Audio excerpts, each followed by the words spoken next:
out on the new creek the second time. Come out here last week and I did a few sample spots. I made a video of that just to get a rough idea where it was, and I found a few specks. And then I come out and we've had a bit of rain, so you can see there's a bit of water in here now, enough to pan, so which was great because it's just guesswork otherwise.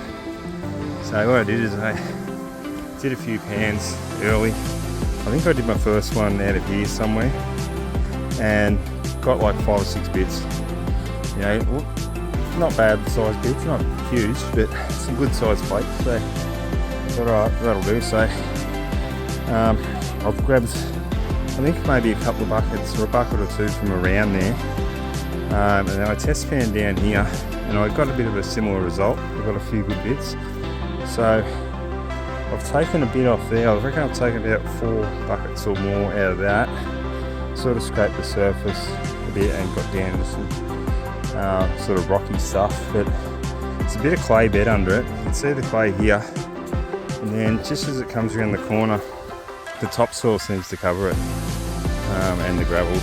So that's what you want. So I've just taken them and I've done, yeah, probably 6-7 buckets in total, all up there. And then I reckon I've just done another 8 because I did a couple of test pans in here and I got some really nice coarse bits.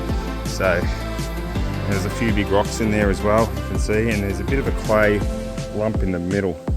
So it's actually quite deep in the middle of that, and then it's a clay lump and it goes over and it drops. A lot of buried gravels and that in there, so that's quite deep, that hole. Well, you can see that it's 6 or 8 inches deep, but anyway, I've got a total of 15 buckets.